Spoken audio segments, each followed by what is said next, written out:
कोई हो तो बताइए आंसर राइटिंग ना करके लाने वाला। अच्छा, आप लोगों ने आपस में कॉम्प्रोमाइज़ तो नहीं कर लिया कि बताना नहीं है? हाँ, हिंदी चीनी भाई भाई।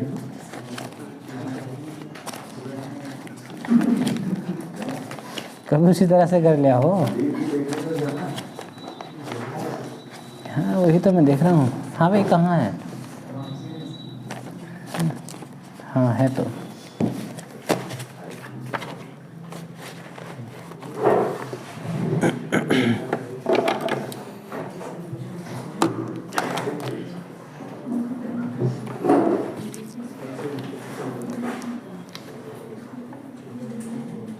तो कल हमने पूंजी के बारे में पढ़ा था, ठीक है? पूंजी कितने प्रकार की हैं? कितने प्रकार की हैं? 3। कौन कौन सी? हाँ ठीक, सब समझ में आ गया। आप एक तो स्वामित्व पूंजी बता रहे होंगे, है ना? यही बताया था ना? दूसरा ऋण पूंजी और तीसरा निक्षेप या जमा पूंजी। चलो ठीक है। अब देखेंगे जमा पूंजी को आकर्षित करने के लिए बैंक कितने प्रकार के खाते खोलते हैं, ठीक है? ये ऑफर करती है, सुविधाएं प्रदान करती है बैंक अपने खातों में, ठीक है? आज जो है बैंक अकाउंट्स के बारे में जान लेंगे, ठीक है? तो कल ही बताया था कि जमा खाते जो उपलब्ध कराता है बैंक, वो कितने प्रकार के होते हैं? 2 प्रकार के होते हैं, या उनको 2 भागों में बांटा जाता है, ठीक है? प्रकार कहना सही नहीं होगा, 2 भागों में बांट देते हैं। पहला तो ये कि जो यहाँ के निवासी है उनके लिए, तो निवासियों के लिए जमा खाते,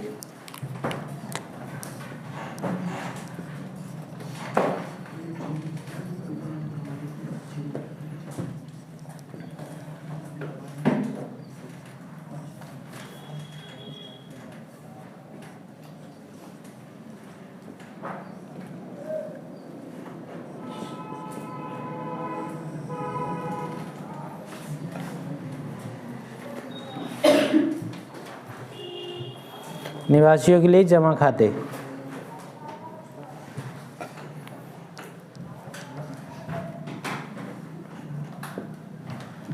भारत में अभी जो है निवासियों के लिए जमा खाते वो 4 प्रकार के हैं। 4 प्रकार के हम इसमें जमा राशि खाते पढ़ेंगे। पहला चालू खाता,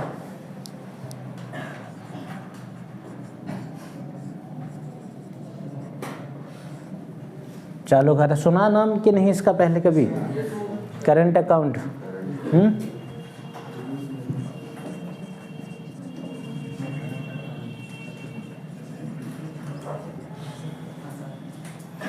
ठीक है? दूसरा बचत खाता, सेविंग अकाउंट,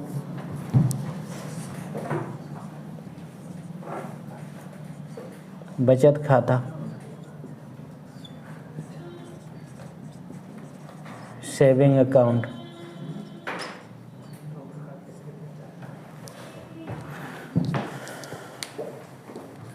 तीसरा आवर्ती खाता,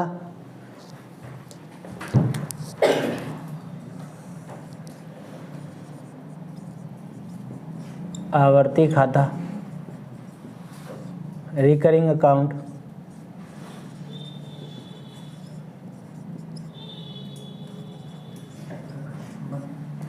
आवर्ती खाते के बारे में सुना आप लोगों ने? सावधि खाते के बारे में सुना है?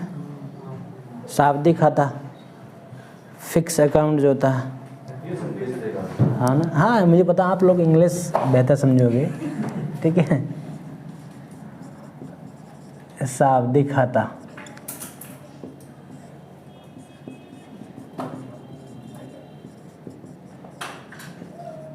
Fix account.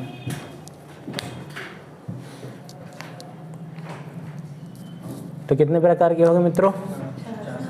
1 2 3 4 4 हो गए, ठीक है?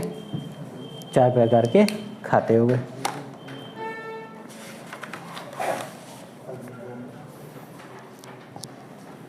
नहीं, 2 प्रकार के नहीं खाते, 2 वर्गों में बांटा था, ठीक है? मैंने फिर से बोला था कि प्रकार कहना सही नहीं होगा, वर्गों में बांटेंगे, ठीक है?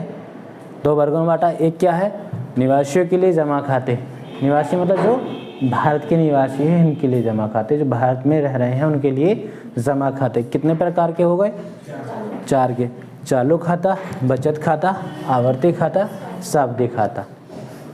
इनमें थोड़ा थोड़ा जिक्र कर लेंगे, बाकी आप लोग को बुकलेट मिलेगी उसमें से आप डिटेल में पढ़ लें। हाँ, हम जो ज़्यादा डिस्कस करने वाले हैं वो अनिवासियों के लिए जमा खाते, उन पे ज़्यादा, क्योंकि आप भविष्य के IFS भी बन सकते हो, IAS बने, हो सकता है कि आप अपने बच्चों को बाहर भेजें पढ़ने के लिए, ठीक है, ताकि फ्यूचर प्लानिंग सारी यहीं हो जाएगी, कोई दिक्कत नहीं है।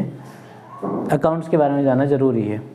चालू खाता, इसको सामान्यतः कौन लोग खुलाते हैं अपने, हाँ, आम नागरिक, ज़्यादातर बिजनेसमैन, ठीक है, बिजनेसमैन। हाँ, बचत खाता, इसको आप लोग 15 लाख इसी में आएंगे बेटा, ठीक। आवर्ती खाता और सावधि खाते हम दोनों को एक साथ समझ लेंगे। जैसे आप बिजनेस करोगे, अच्छा बिजनेस है, इसमें क्या है कि आपको मिनिमम बैलेंस रखना पड़ेगा, ठीक है, और जैसे आपकी इनकम ही जो है पॉकेट मनी पर निर्धारित है, 500 रुपये मिले और गुल्लक में डाले, जोड़ते रहे, फिर जमा कर दिए इसमें, अगर तो ऐसा तो आम लोग तो नहीं कर सकता ना, ठीक है, मिनिमम बैलेंस बनाए रखना है, ठीक। इसमें क्या है, सेविंग अकाउंट में आप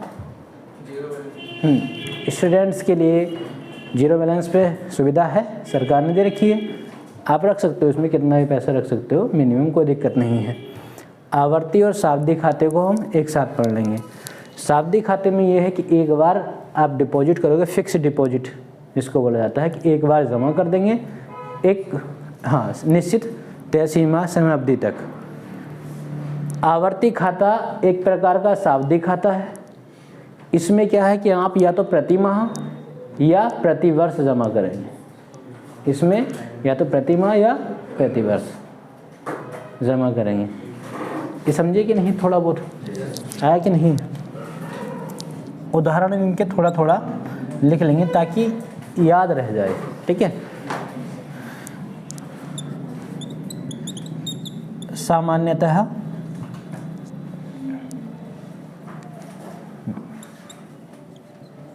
व्यापारी इस खाते को ओपन करते हैं, बिजनेसमैन कोई सभी आप इसको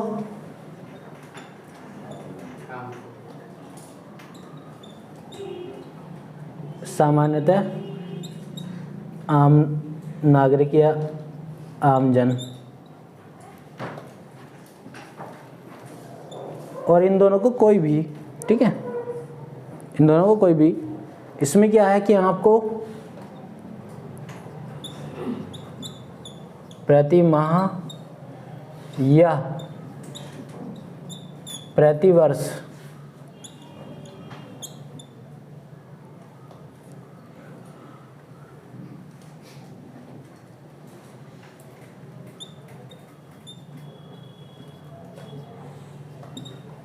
जमा राशि, इसमें क्या है, प्रति माह या प्रति वर्ष जमा राशि देनी होगी या करना होगा, ठीक है। ये भी क्या है, एक प्रकार का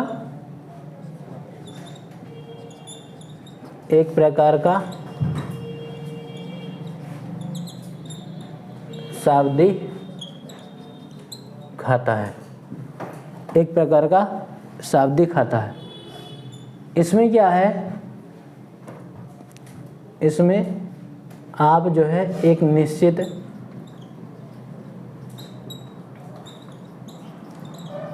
अवधि के लिए, आप एक निश्चित अवधि के लिए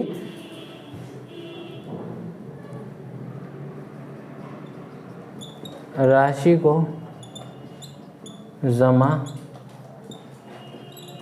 कर सकते हैं, ठीक है।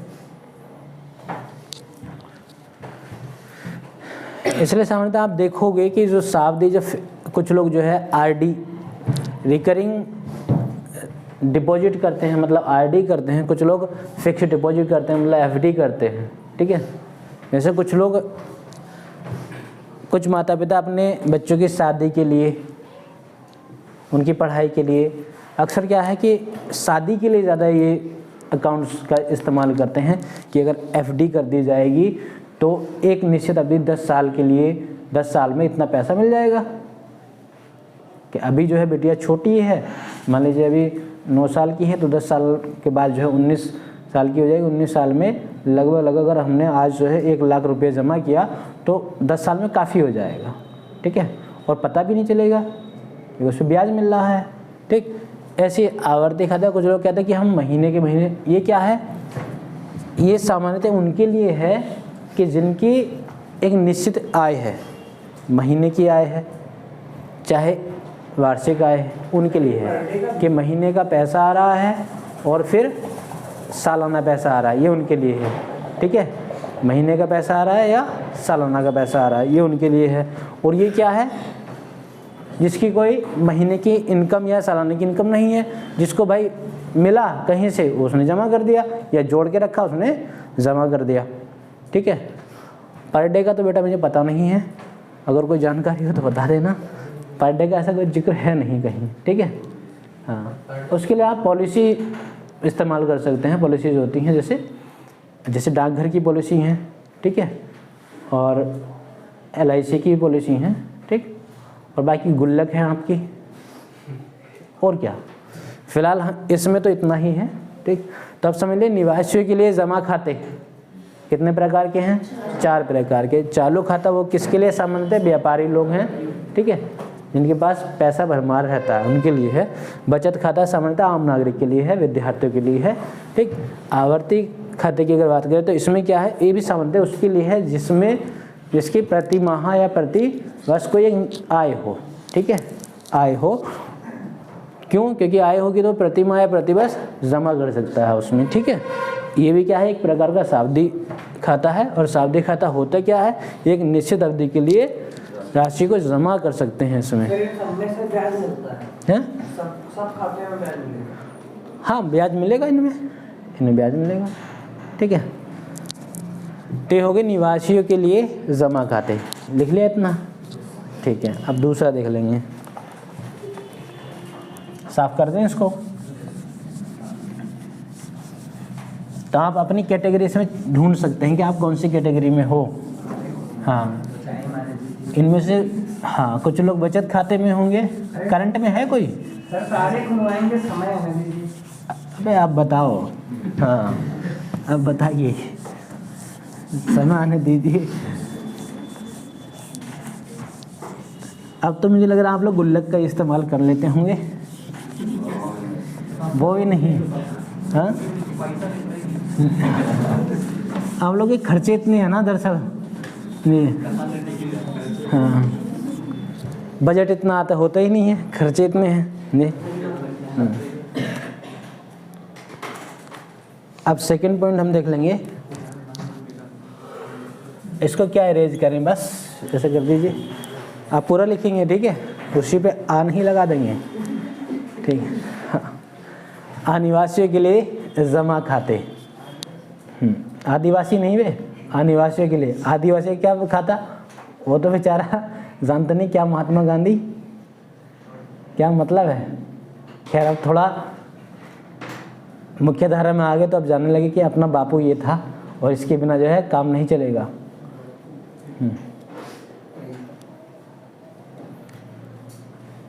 अच्छा, आपके मन में एक बात नहीं आ रही कि आदिवासियों के लिए जमा खाते, तो आदिवासी मतलब जो भारत में नहीं रह रहा, भारत का हो पर भारत में नहीं रह रहा है, NRI, ठीक है, तो वो क्यों खोलेगा भारत में खाता, क्या मतलब है उसका? सोच रहे कि नहीं कि वो क्यों खोल रहा है भारत में खाता, कोई बताएगा? अरे अभी तो बड़ी तेज आग लगी थी, बताओ ना कोई सा है? तो फिर विदेश क्या करने के लिए गए थे? पापा अगर यहाँ से पैसा भेजेंगे तो वजह बताइए मुझे, कारण बताइए। ऐसा सवाल तो आ रहा है कि आदिवासी जो है अपने हिंदुस्तान भारत में खाता क्यों खोलेगा, उसके कारण बताइए, उसकी वजह बताइए। मैंने मतलब बताइए, विदेशी यहाँ पे काम कर रहे हो? अबे गधे, यहाँ का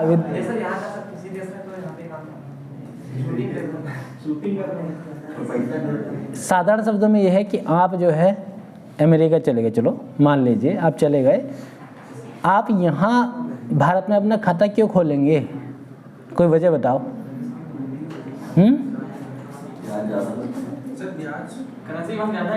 हाँ, किसने बोला था अभी ब्याज? हाँ गजब, देखिए ठीक है, तो तैयारी पूरी है। जो विदेशी बैंक हैं वो ज़्यादा ब्याज नहीं देते हैं, अमेरिका इंग्लैंड कोई ब्याज नहीं, ज़्यादा ब्याज नहीं देते हैं। भारत के बैंक भरमार ब्याज देते हैं, ज़्यादा ब्याज देते हैं अनिवासियों को। एक वजह क्या है? ज़्यादा ब्याज। खाता खोलने की वजह क्या है? एक तो ज़्यादा ब्याज, भारतीय बैंक ज़्यादा ब्याज देते हैं, तो ये वजह भी है कि हम जो है इंडिया में खाता खोलेंगे, ब्याज तो आएगा, जो पैसा हमारा है उसमें ब्याज लगेगा, ब्याज मिलेगा। और दूसरा क्या है? दूसरा ही बताइए, यहीं से मिल जाएगा जवाब, और उम्मीद कर रहा हूँ मैं फिर से जवाब में वहीं से मिल जाए। लड़कियों तुमको नहीं जाना क्या विदेश बेटा? हाँ, अरे दूसरा बता दो।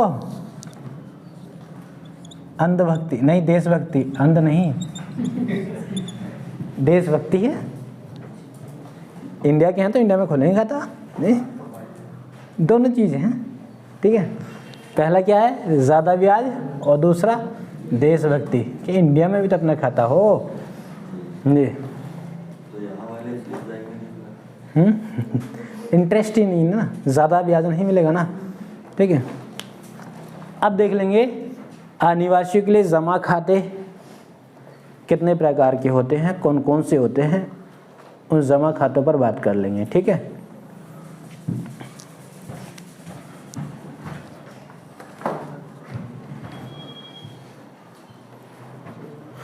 तो एक होता है FCNRB account, FCNRB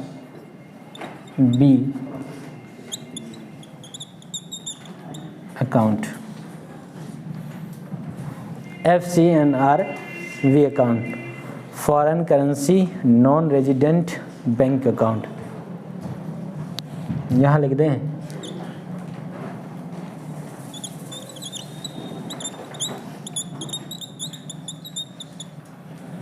non resident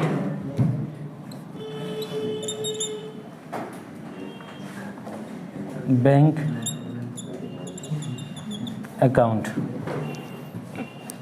foreign currency non resident bank account.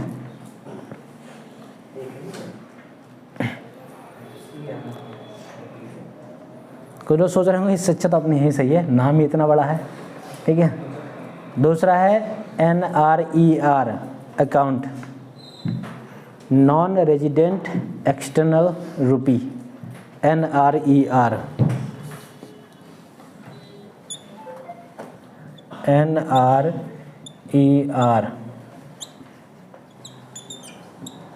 Account, non resident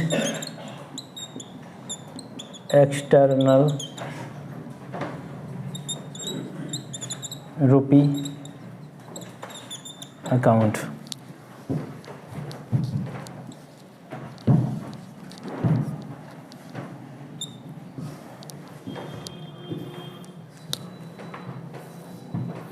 और तीसरा है NRO, non resident ordinary account. यहाँ लिख दें बेटा NRO अकाउंट,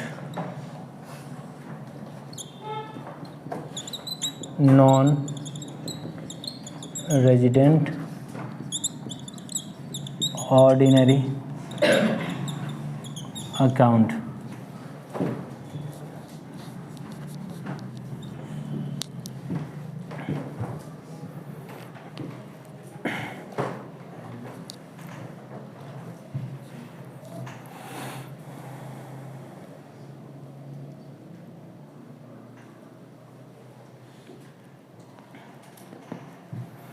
तो कितने लोगों को पता था पहले कि हमें जानकारी थी, क्योंकि हमने पहले से फ्यूचर प्लानिंग बना रखी थी कि NRI होने की इन बैंक खातों के बारे में?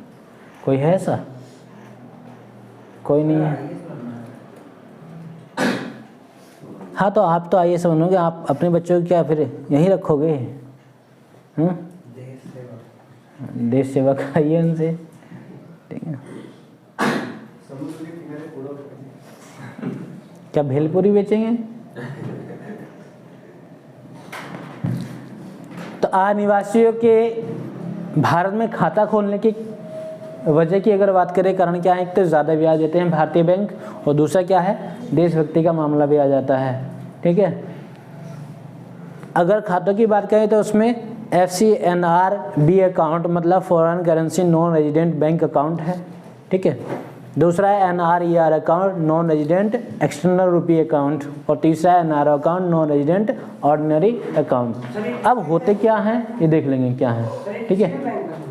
पता नहीं, अभी बताते रहो होते क्या हैं। आप लोग बड़ा सब्र रखा करो, ठीक है। पहले टॉपिक कोई पढ़ाया, उसमें कोई बात छुटी, क्वेश्चन सारे आपके शांत हो गए, तो जो मन में जो है जिज्ञासा उठती है, मैंने फिर बोला जब आपको अगर कोई क्वेश्चन पूछना है तो पूरी क्लास को डिस्टर्ब ना करके आप एक स्लिप बना दीजिए, पास कर दीजिए, आ जाएगी, ठीक है। सब बताया जाएगा, सारा बताया जाएगा, ठीक है। मैं स्टार्टिंग में बोला कि आज आपको नया सीखने को मिलेगा, ठीक है, जो आपने नहीं पढ़ा, और जिसने पढ़ा है वो थोड़ा ठंड रखे, ठीक है। तो FCNRB अकाउंट, इसके बारे में जान लेंगे। दरअसल ये है क्या, ठीक है, दरअसल ये है क्या? तो ये एकमात्र करेंसी कन्वर्जन बैंक अकाउंट है, ठीक है। इसमें आप क्या कर सकते, एकमात्र नहीं कह सकते, आप ये कह सकते हो कि इसकी विशेषताओं में कि आप करेंसी कन्वर्जन मतलब विदेशी मुद्रा को आप भारतीय मुद्रा में बदल सकते हो। इस बैंक अकाउंट में कोई दिक्कत नहीं है। रही खोलने की बात, ये किसी भी कोई भी बैंक हो, कोई भी ब्रांच हो, उसमें आप खोल सकते हैं, कोई दिक्कत नहीं है, ठीक है। करेंसी कन्वर्जन आसानी से हो सकता है, इसमें कोई दिक्कत है नहीं, ठीक है। सेविंग अकाउंट है ही है। अब बात कर लेंगे, जो ज़्यादा चीज़ हमें पढ़नी है वो NRER अकाउंट के बारे में है, ठीक है। तो इसकी विशेषताओं के बारे में अगर हम बात करें तो ये सेविंग अकाउंट, करंट अकाउंट और फिक्स डिपॉजिट अकाउंट तीनों में कोई सा भी हो सकता है, ठीक है। तो इसकी विशेषताओं की बात कर रहे हैं, ये क्या है? Saving, current, fix deposit account, कोई भी हो सकते हैं। ये विशेषताओं की बात कर रहे हैं, ठीक है।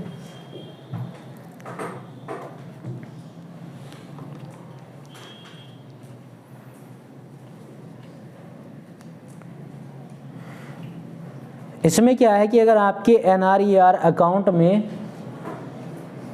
जितनी भी जमा राशि है उस पर आपको 90% तक लोन मिल सकता है। समझे दोस्तों, 90% तक कितना फ़ायदा है कि नहीं? जमा राशि का 90% तक लोन मिल सकता है। जी, इसमें इतना डीपली जाने की जरूरत नहीं थी, मगर फिर भी बता देते हैं, कोई दिक्कत नहीं। तो जमा राशि का आपको 90% तक, अपने यहाँ आप देखोगे अगर आपका सेविंग अकाउंट है उसमें आपको कितना मिल जाएगा ज़्यादा से ज़्यादा, अगर आपके ताल्लुकात अच्छे हैं तो 25 से बढ़ के 28 हो जाएगा, 30 हो जाएगा, इतना हो सकता है, इससे ज़्यादा फिर नहीं मिलता है जमा राशि का। तो ये वजह भी है अनिवासियों की भारत में खाता खोलने की, जितना पैसा है उसका 90% तो आपको मिल ही जाएगा, कोई दिक्कत ही नहीं है, कोई दिक्कत ही नहीं है ने?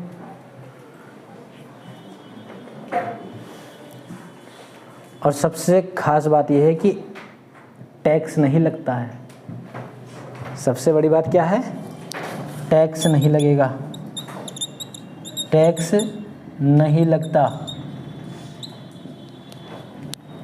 तो मज़े ही मज़े हैं, बल्ले बल्ले हो रही है। टैक्स लग रहा नहीं लग रहा, कोई दिक्कत नहीं। इसमें ये भी नहीं है कि आप मिनिमम कितना रखो, इसमें ये है कि आप 25,000 से कम नहीं, ठीक है, कंपलसरी नहीं है, मगर एक कंडीशन दे दी कि 25,000 से कम नहीं। इसमें क्या है, कम से कम 25,000 रुपये से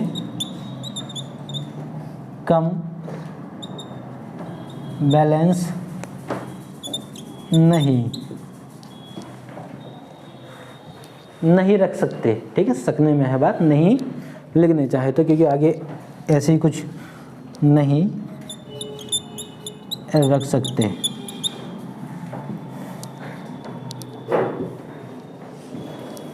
ठीक है,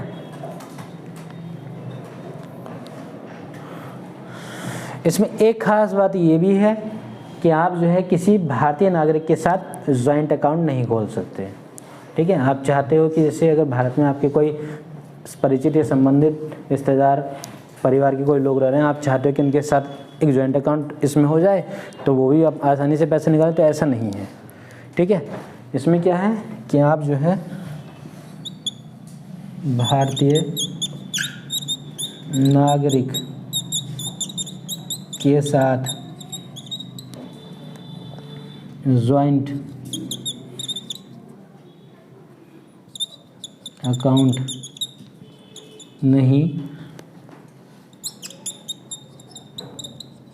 खोल सकते। दिख रहा नहीं दिख रहा तो बेटा सुन तो लिया है आपने। ठीक है, भारतीय नागरिक के साथ जॉइंट अकाउंट नहीं खोल सकते।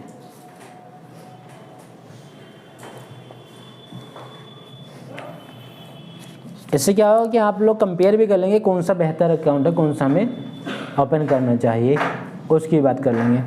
अब तीसरा आया NRO अकाउंट। ठीक है, नॉन रेजिडेंट ऑर्डिनरी अकाउंट।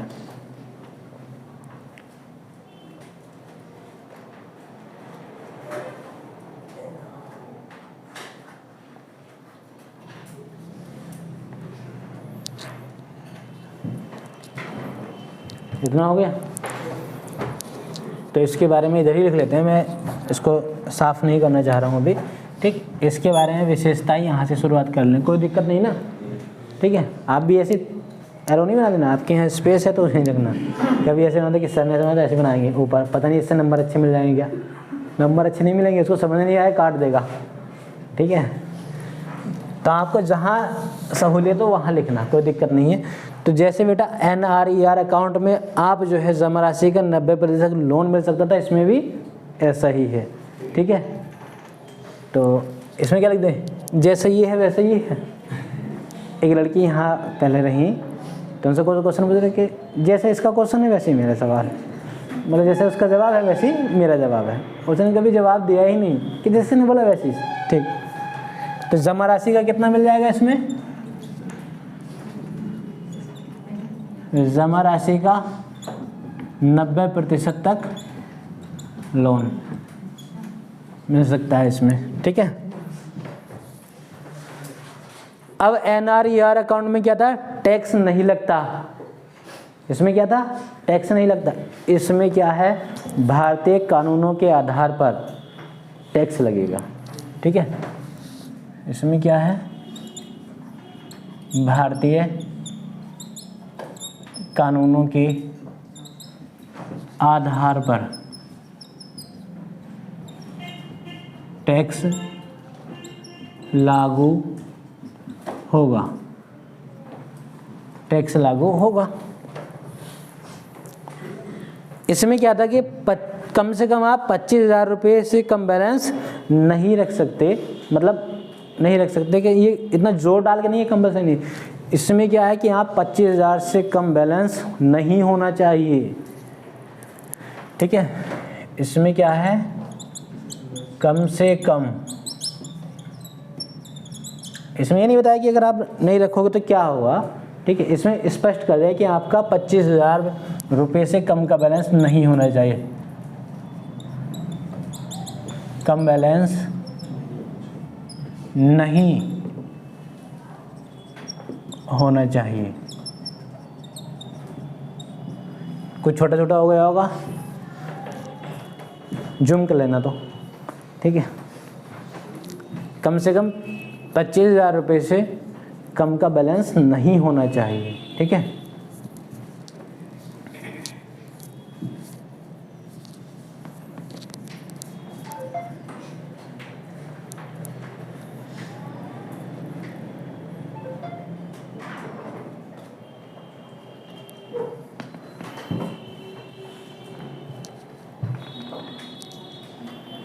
इसमें क्या था कि भारतीय नागरिकों के साथ ज्वाइंट अकाउंट नहीं खोल सकते। NRER अकाउंट कहता है कि भारतीय नागरिकों के साथ ज्वाइंट अकाउंट नहीं खोल सकते। इसमें क्या है, आप भारतीय नागरिकों के साथ ज्वाइंट अकाउंट खोल सकते हैं। भारतीय नागरिक के साथ ज्वाइंट अकाउंट खोल सकते हैं। ठीक है भाई, जॉइंट अकाउंट खोल सकते हैं।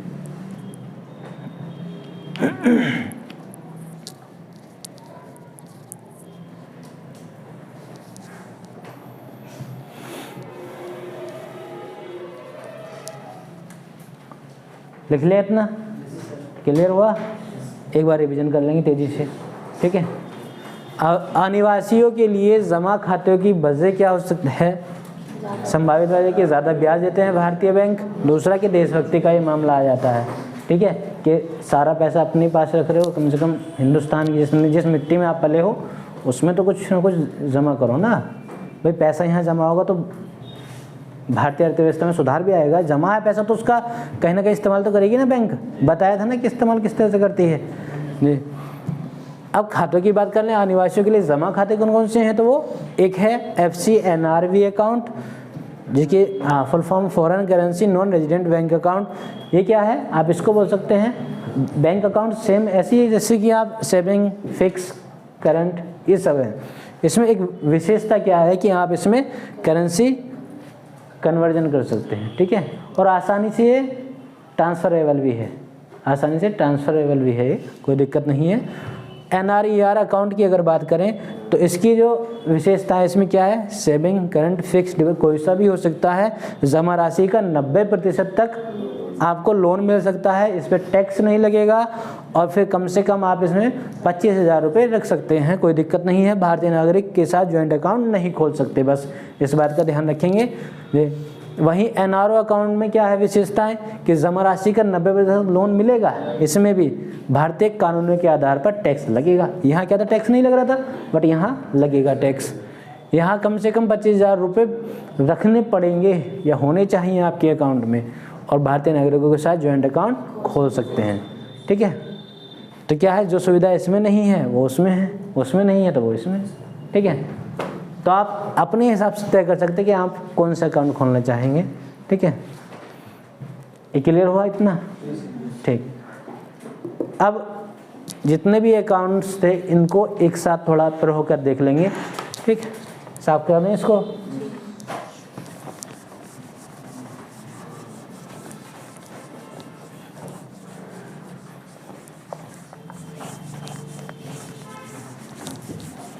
किसी के मन में कोई अगर सवाल हो तो बेटा पूछ सकता है, कोई दिक्कत नहीं है।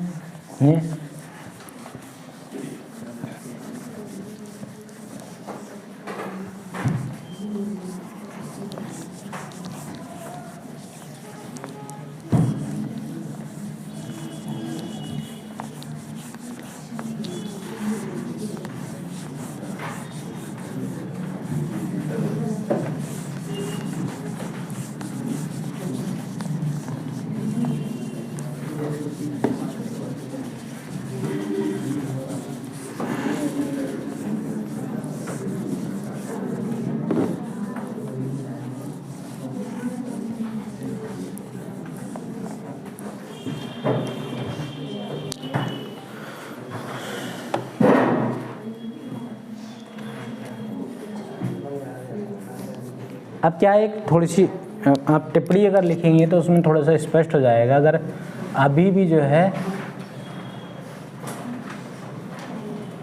किसी बच्चे के मन में कन्फ्यूजन हो तो वो इस लाइन से क्लियर हो जाएगा। ठीक है, तो जो भी खाते हैं, जो भी अकाउंट्स थे उसमें जमा राशि को ही खाते के नाम से जाना जाता है। याद करने का ये भी तरीका है।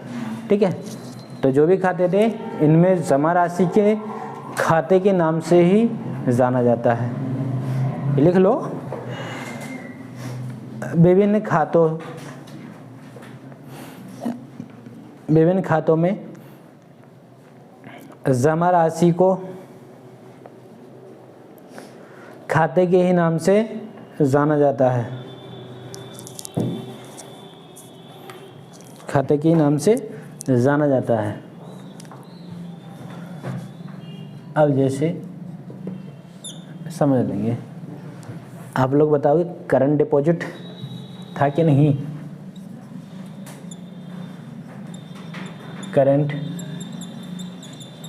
डिपॉजिट, ठीक है, एक करंट डिपॉजिट, दूसरा सेविंग डिपॉजिट। इसको आप CD लिख दो, सेविंग डिपॉजिट। इसको आप SD लिख दीजिए। रिकरिंग डिपॉजिट मतलब RD।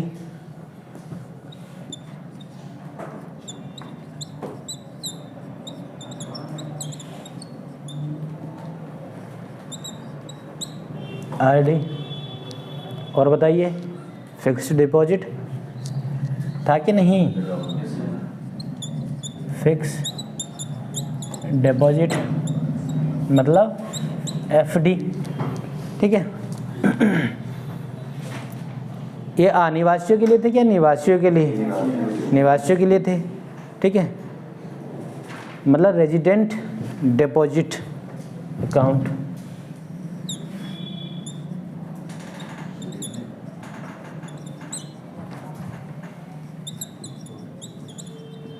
Deposit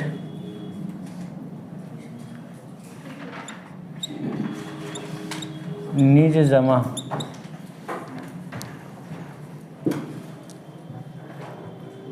RD। Short form चाहे लिखना चाहो तो लिख लो, कोई दिक्कत नहीं, 2 RD हो जाएंगे ना।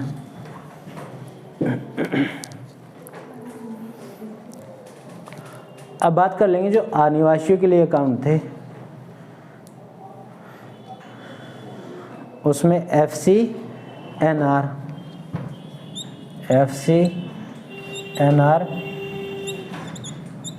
डिपॉजिट, एक तो ये था, दूसरा NRER deposit,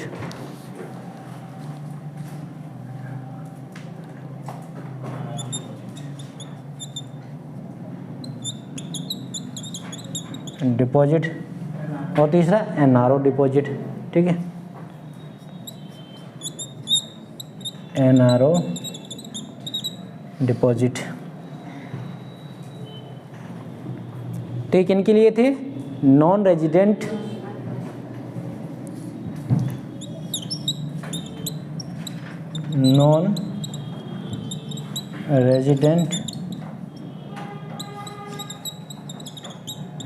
deposit NRD, Anil जमा।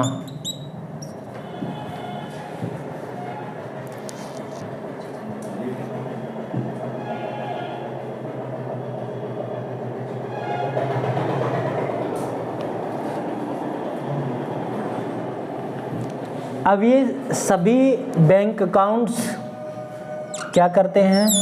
दरअसल ये सभी बैंक अकाउंट्स डोमेस्टिक डिपॉजिट करते हैं, सकल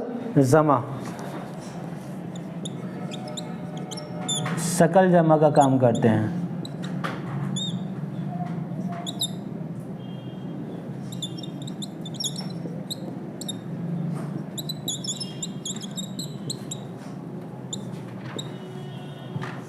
डोमेस्टिक डिपॉजिट, भाई अपने देश में तो जमा हो रही है ना राशि, अपने देश में जमा हो रही है, ठीक है।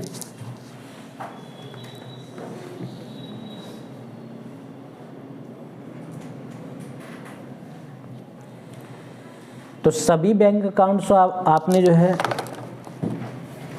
एक पैरा में समेट लिया, अंतर भी समझ गए। ये बैंक अकाउंट्स में जमा होने वाली राशि है, ठीक है।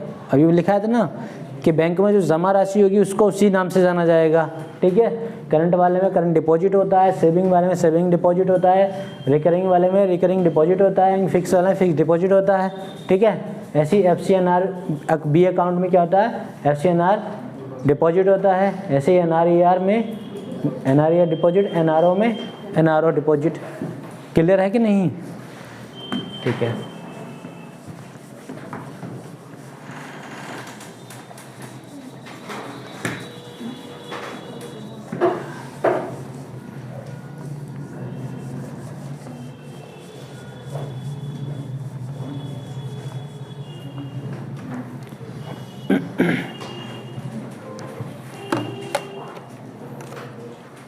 इतना हो गया है, इसको भी साफ कर दें, ठीक है। अब देख लेंगे कि जो जमा खाते हैं इनमें होने वाले अंतरों को स्पष्ट कर लेंगे कि इनमें क्या क्या अंतर होते हैं, उनकी बात कर लेंगे, ठीक है। और डिटेल में चले जाएंगे।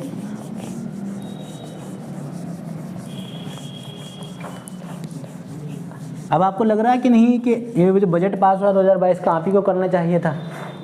लग रहा होगा, वैसे थोड़ा थोड़ा हाँ फील आ रहा होगा कि जो है इस बार का बजट हमें को ही पास करना चाहिए था। कोई दिक्कत नहीं, आप आगे कर लेना, बहुत मौके हैं आप लोगों के लिए।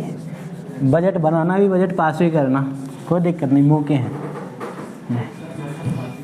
हाँ, घर का बजट तो बेटा आप नहीं कर सकते पास।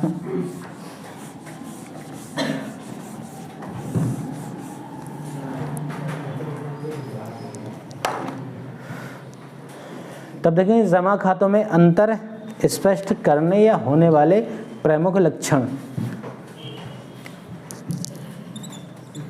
जमा खातों में अंतर करने वाले या होने वाले प्रमुख लक्षण।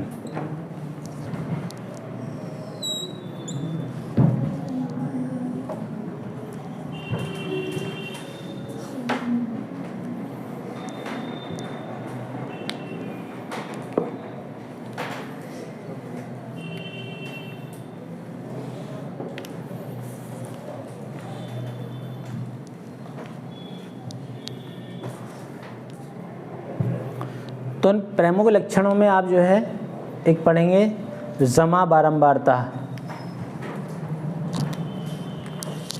एक पढ़ लेंगे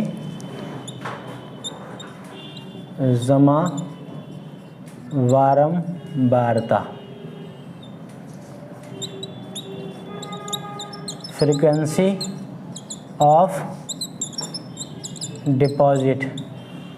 नाम से आप लोग समझ ले रहे होंगे, जमा की बारंबारता हो रही, ठीक है। जमा करने के बार बार जो है आप जमा कर रहे हो, ठीक। रिटर्न बताएंगे, कोई दिक्कत नहीं। दूसरा है निकासी बारंबारता,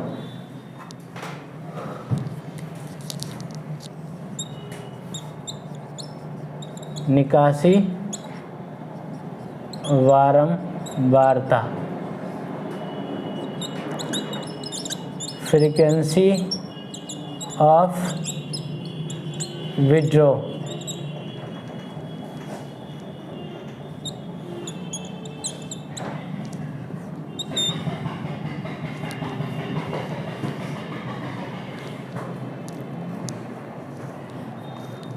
और तीसरा प्रमुख लक्षण आप पढ़ेंगे जमा ब्याज दर, डिपॉजिट रेट ऑफ इंटरेस्ट।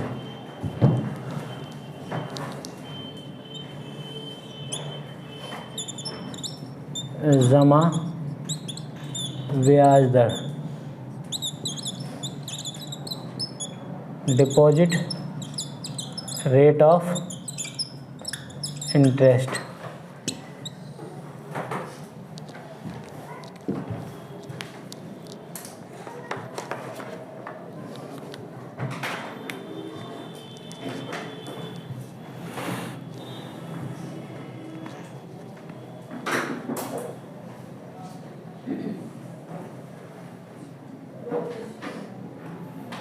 तो जमा बारंबारता में आप देखेंगे कि कोई भी खातादारी किसी भी अकाउंट में एक निर्धारित अवधि के दौरान एक निर्धारित अवधि के दौरान बिना शुल्क दिए अधिकतम जितनी बार धनराशि जमा करने के लिए अधिकृत है, ठीक है, ऑथराइज है।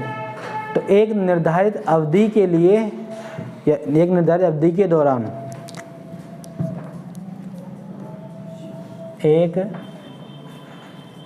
निर्धारित अवधि के दौरान बिना शुल्क दिए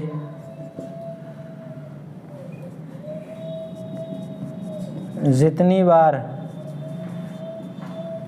भी राशि को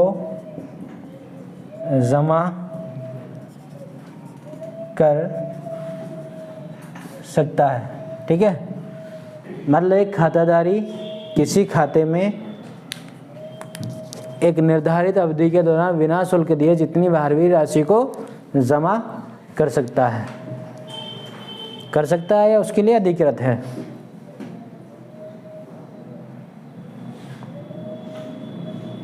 और उस जमा की अधिकतम संख्या को क्या बोलते हैं? जमा बारंबारता, ठीक है। जमा और उस जमा की अधिकतम संख्या को क्या बोलेंगे? जमा बारंबारता। मतलब जमा करने की फ्रीक्वेंसी रिपीट हो रही है, बारंबारता हो रही है, ठीक है, बार बार जमा कर रहे हैं।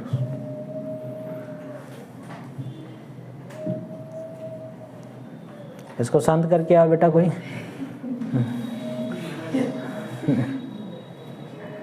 बचपन में आपके साथ भी ऐसा होता होगा नहीं?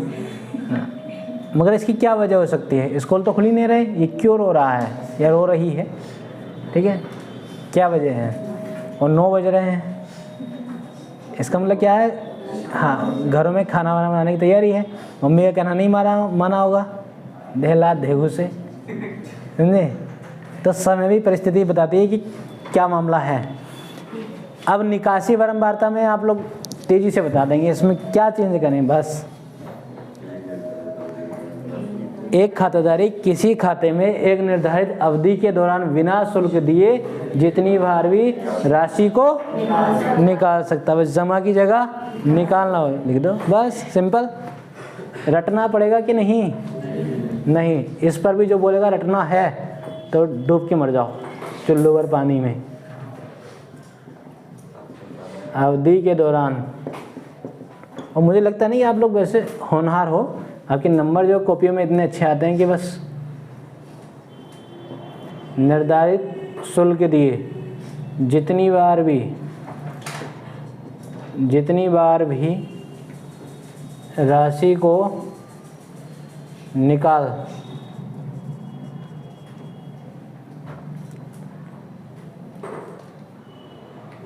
निकालने के लिए अधिकृत है तो उस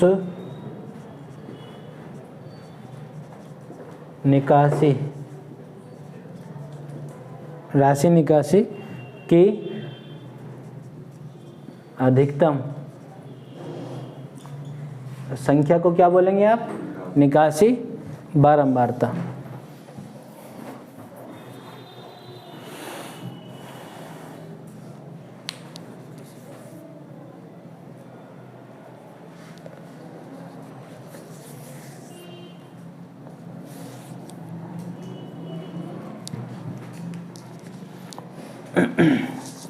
तीसरा क्या है? जमा ब्याज दर। नाम से आप अंदाज़ा लगा सकते हो कि इसमें ब्याज की बात हो रही है। तो इसमें क्या है कि अगर कोई बैंक जो है, एक बैंक जमा राशि पर जिस दर से ब्याज देने का वादा करता है, ठीक है, एक बैंक जमा राशि पर जिस दर से ब्याज देने का वादा करता है,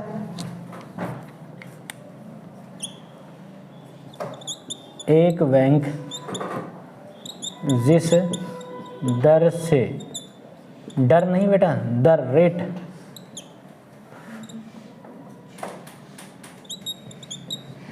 जमा राशि पर ब्याज देने का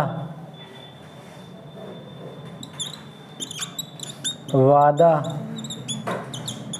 करता है उसे क्या बोलेंगे? जमा ब्याज दर। उसे जमा ब्याज दर।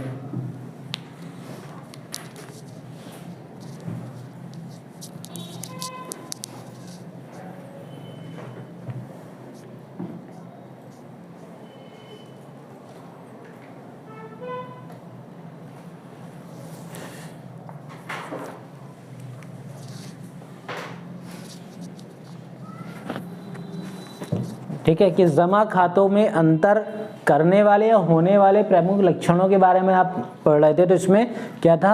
एक तो जमा बारंबारता, निकासी बारंबारता और तीसरा जमा ब्याज दर। जमा बारंबारता में क्या है कि एक खाताधारी किसी एक बैंक खाते में एक निर्धारित अवधि के दौरान बिना शुल्क दिए जितनी बार भी राशि को जमा कर सकता है और उस जमा राशि की अधिकतम संख्या को क्या बोलते हैं?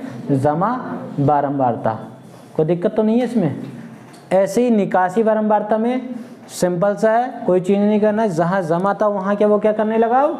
निकालने लगा। तो मतलब एक निर्धारित अवधि के दौरान बिना शुल्क दिए जितनी बार भी राशि को निकालने के लिए अधिकृत हो। ठीक है, उस निकासी की अधिकतम संख्या को आप क्या बोलेंगे? निकासी बारंबारता। और जमा ब्याज दर मतलब एक बैंक जिस दर से जमा राशि पर ब्याज देने का वादा करता है तो वो क्या हो जाएगी? उसका जमा ब्याज दर। ठीक है कि नहीं भाई? अब आप इसको लिख लीजिए। ये सिनॉप्सिस था, आप लिखोगे कि नहीं? क्या लिख के ले आएंगे अपना आप? कर लेंगे, कोई दिक्कत नहीं है। हैं? लिख सकते हो अपना आप? चलो लिख लीजिए तो अगर लिखा दीजिए। हम बेटा मना भी करते तब भी लिखा था जी। और मुझे आप पे पूरा भरोसा है ना कि आप रिवीजन करोगे नहीं तो यूं ही रखा रहेगा। मिस्र के पिरामिड तो क्या अब तक इतिहास को बता रहे हैं? आपकी जो है नोट्स हैं बेटा इतिहास को बताएंगे।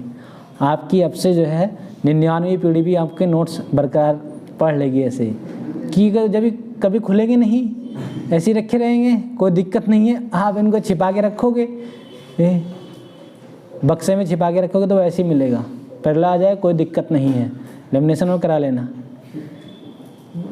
कुछ बच्चे ऐसे नोट्स को रखते हैं कि बस उसमें पेन ना चल जाए। अबे पेन नहीं चलाओगे तो फिर आपकी किस्मत कैसे लिखोगे? लिखिए जमा बारंबारता। जमा बारंबारता इसमें लिखिए किसी जमा खाते में एक खाताधारी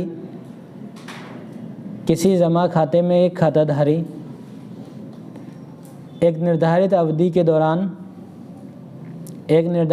के दौरान बिना शुल्क दिए अधिकतम जितनी बार धनराशि, तेजी से लिखेंगे,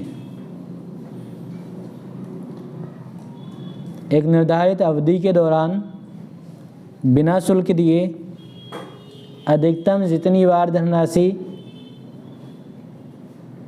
जमा करने के लिए अधिकृत हो उस अधिकतम संख्या को जमा बारंबारता कहते हैं। उस अधिकतम संख्या को जमा बारंबारता कहते हैं।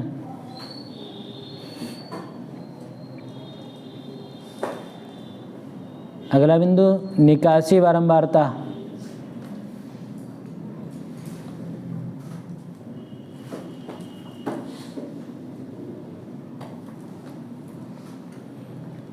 इसमें लिखिए एक जमा खाते से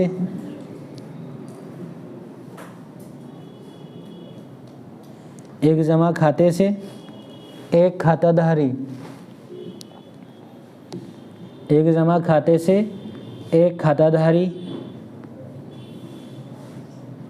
निर्धारित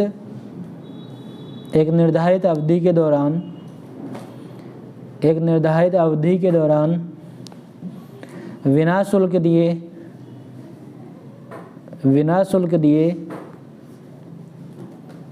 जितनी बार धनराशि निकालने के लिए अधिकृत हो, निकालने के लिए अधिकृत हो, उस अधिकृत संख्या को निकासी बारंबारता कहते हैं। उस अधिकृत संख्या को निकासी बारंबारता कहते हैं।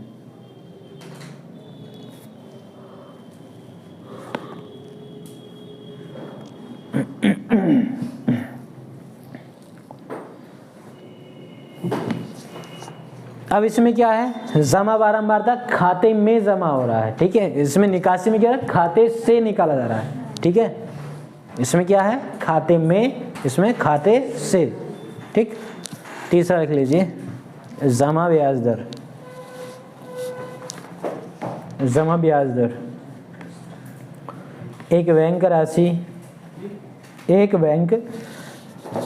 जमा राशि पर जिस दर से ब्याज देने का वादा करता है। एक बैंक जमा राशि पर जिस दर से ब्याज देने का वादा करता है, जिस दर से ब्याज देने का वादा करता है, उसे जमा ब्याज दर कहते हैं। उसे जमा ब्याज दर कहते हैं।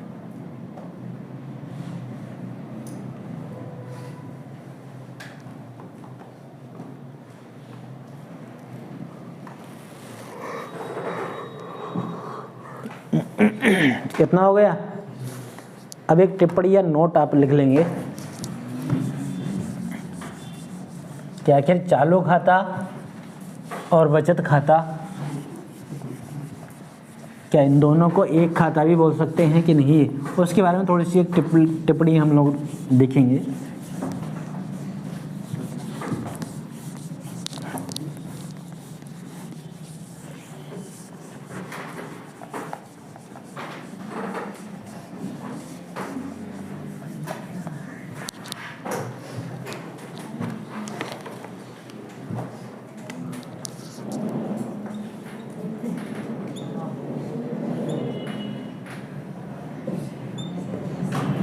टिप्पणी या नोट आप इसमें लिख सकते हैं।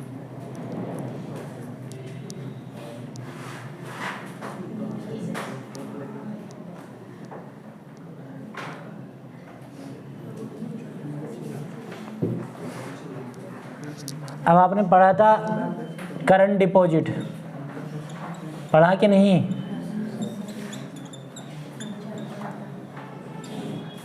चालू जमा, चालू खाता नहीं बेटा, डिपॉजिट है, ठीक है।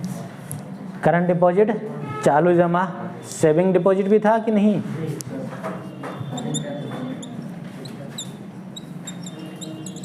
सेविंग डिपॉजिट, बचत जमा, ठीक है,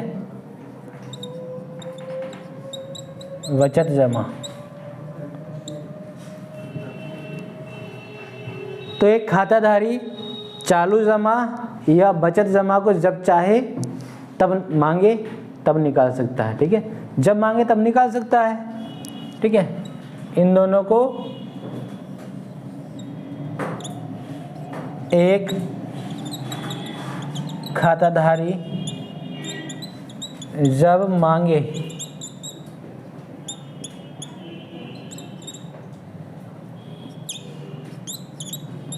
तब निकाल सकता है। मतलब अगर आपने करंट अकाउंट में करंट डिपॉजिट किया, सेविंग अकाउंट में सेविंग डिपॉजिट किया, अगर आप उस डिपॉजिट को मांग रहे हैं तो आप निकाल सकते हैं, ऑथराइज हैं, ठीक है। इसलिए इसके कुछ नाम अलग भी हैं, कुछ अलग नामों से भी जाना जाता है। जैसे इसको मांग जमा कह सकते हैं या डिमांड डिपॉजिट भी कह सकते हैं। इसलिए इसको क्या बोलेंगे, मांग जमा या डिमांड डिपॉजिट। बोलते ना डीडी बनवा के लाओ, सुना कि नहीं?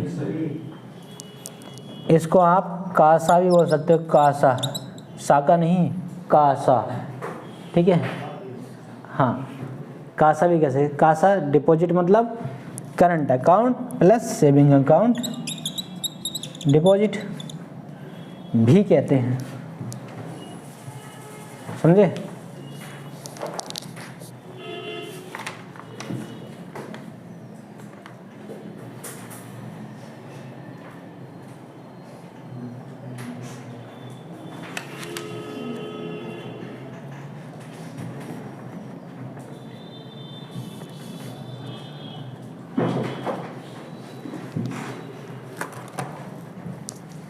अब दूसरा देख लेंगे, दो खाते और बचे थे ना,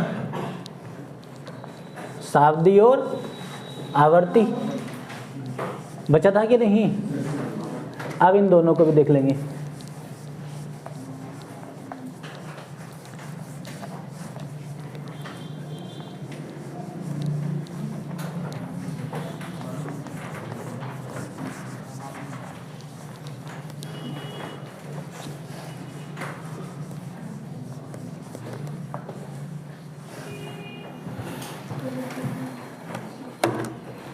तो टिप्पणी इसको फर्स्ट कर लीजिए, टिप्पणी 1,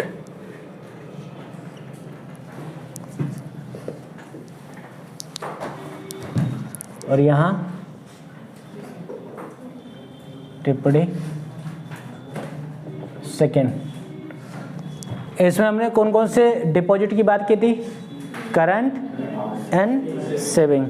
अब बात करने जा रहे हैं हम, हाँ नहीं, फिक्स एंड रिकरिंग, आवर्ती जमा और सावधि जमा, ठीक है।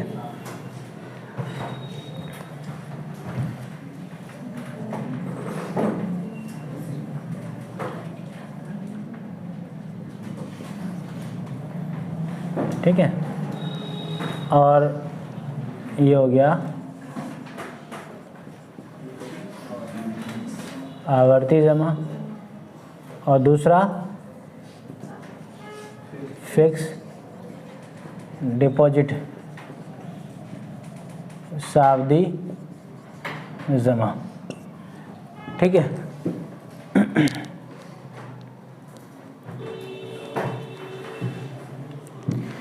इसमें क्या था कि जब चाहे तब निकाल सकता है करंट और सेविंग डिपॉजिट को। आपको नीड पड़ी कि मुझे गोलगप्पे खाने हैं, कन्हैया के दही बड़े खाने हैं, तो जाके निकाल सकते हो, कोई दिक्कत नहीं, पेटीएम कर सकते हो। क्या इसमें भी कर सकते हो ऐसे? नहीं कर सकते। ये क्या है, आप एक निश्चित जो आपने फॉर्म भरा था कि इतने समय के बाद निकालेंगे तो तभी निकाल सकते हैं, उससे पहले नहीं, समझे, उससे पहले नहीं। मतलब जो वादा किया था उस वादे के अनुसार ही आप निकाल सकते हैं, ठीक है। तो इसमें क्या है कि आवर्ती जमा खाता रिकरिंग और फिक्स डिपॉजिट सावधि जमा खाते को खातेदारी एक निश्चित अवधि के बाद ही निकाल सकता है, ठीक है। इसमें क्या है, इन दोनों में स्थिति ये है कि एक खाताधारी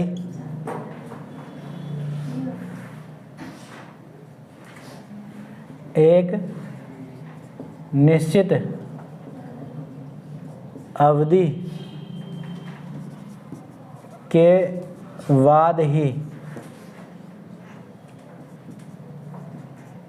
राशि निकाल सकता है, राशि निकाल सकता है। इसलिए इन दोनों को आप अवधि जमा बोलेंगे या टाइम डिपॉजिट भी कहेंगे। इसलिए आप इन दोनों क्या बोलेंगे, अवधि जमा या टाइम डिपॉजिट भी कहेंगे।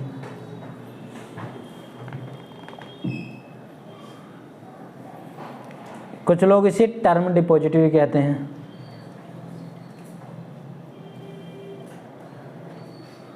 टर्म डिपॉजिट भी कहते हैं, मगर जो टर्म डिपॉजिट का सही उपयोग है वो होता है सावधि जमा के लिए, फिक्स डिपॉजिट के लिए, ठीक है।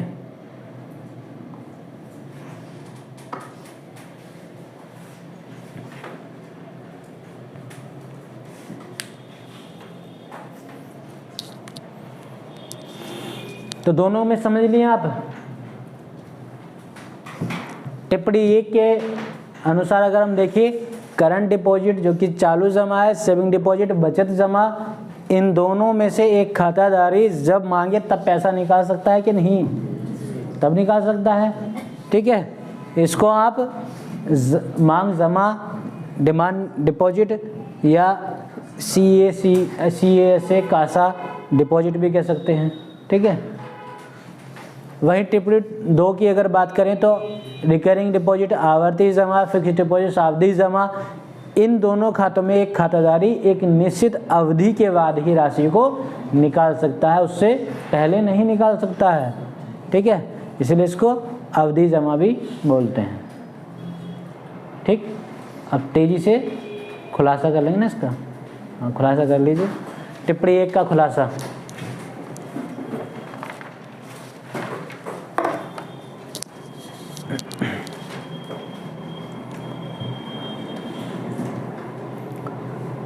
चूंकि चालू जमा एवं बचत जमा,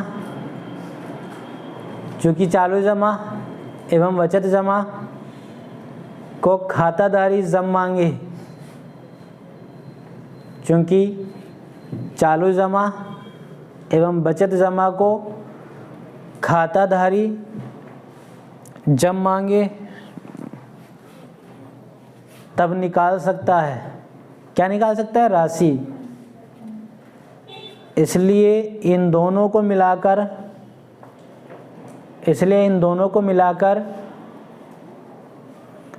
मांग जमा, डिमांड डिपॉजिट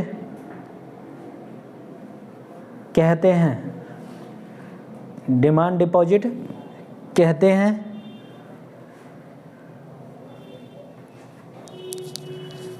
इसे कासा डिपॉजिट भी कहते हैं। इसे कासा डिपॉजिट भी कहते हैं।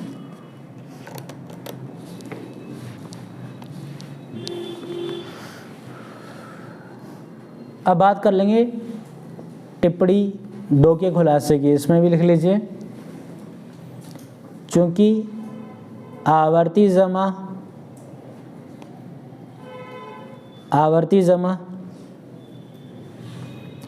एवं सावधि जमा को, आवर्ती जमा एवं सावधि जमा को खाताधारी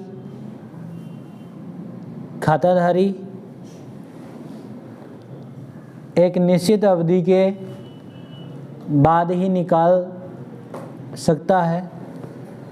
एक निश्चित अवधि के बाद ही निकाल सकता है।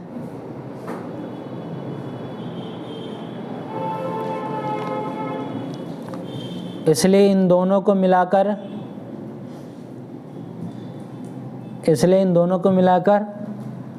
अवधि जमा,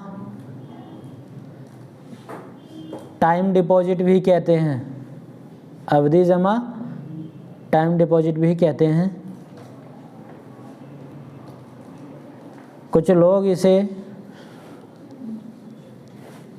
इसे टर्म डिपॉजिट भी कहते हैं। टर्म डिपॉजिट भी कहते हैं।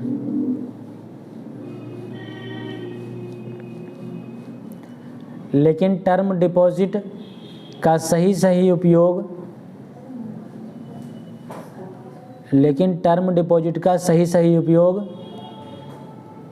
सावधि जमा के लिए होता है। सावधि जमा के लिए होता है।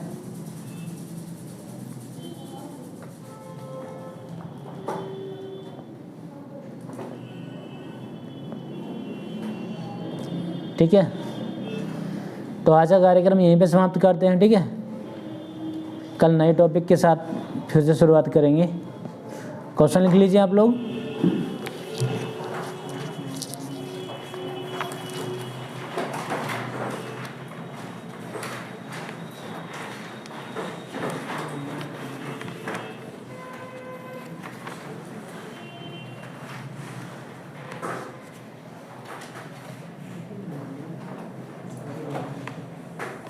देखिए, जमा पूंजी आकर्षित करने के लिए जमा पूंजी आकर्षित करने के लिए बैंक अलग अलग सुविधाओं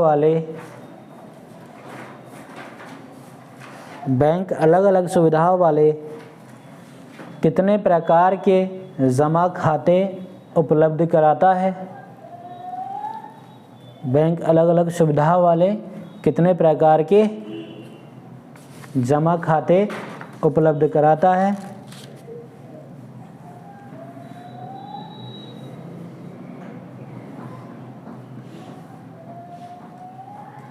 स्पष्ट करें। साथ ही जमा खातों में अंतर करने या होने वाले अंतर स्पष्ट करने या होने वाले प्रमुख लक्षणों को भी बताएं। 200 शब्द में कर लोगे काम? ठीक है। क्वेश्चन आसान है कि बहुत टफ है? कितने लोगों को लग रहा है कि बस टफ है? इतना टफ क्वेश्चन की बताएं। टफ लग रहा है तुमको? ये क्या टफ लग रहा है इसमें? क्या टफ है बताइए? क्वेश्चन पढ़िए। अरे उठ के पढ़ो, वहाँ से इतनी दूर से कैसे आवाज आ जाएगी? कल ही बताया था ना, इस तरह से क्वेश्चन पढ़ा जाएगा, इस तरह से पढ़ा जाएगा क्वेश्चन। की क्या की? हाँ तो बेटा धीरे धीरे पढ़ो ना उसको, तभी समझोगे ना। जमा पूंजी आकर्षित करने के लिए बैंक अलग अलग सुविधाएं वाले कितने प्रकार के जमा खाते उपलब्ध कराता है? बस रुक जाओ। इसमें क्या है कि बैंक क्या है, आकर्षित करने के लिए अलग अलग सुविधाओं के लिए कितने खाते उपलब्ध कराता है। तो खाते आपने पढ़े अभी नहीं पढ़े? कौन कौन से बताओ? एक तो निवासियों के लिए, दूसरा अनिवासियों के लिए। निवासियों के लिए आपने पूरे खाते सब पढ़ लिए जो कि 4 प्रकार के थे। अनिवासियों के लिए 3 प्रकार के थे, वो पढ़ लिए। पहले में इतना ही तो लिखना है। दूसरा पैरा, दूसरी लाइन। साथ ही जमा खातों में अंतर स्पष्ट करने वाले या होने वाले प्रमुख लक्षणों को भी बताएं। तो साथ ही जमा खातों में अंतर स्पष्ट करने या होने वाले प्रमुख लक्षणों के बारे में बताए। तो अभी तो बताए हैं। जमा बारंबारता के बताने में निकासी बारंबारता और जमा ब्याज दर के बारे में बताना है। और क्या था टफ? सौरभ देखिए पीछे बैठ के। और कोई है? नहीं ना? ठीक है, जाइए बेटा।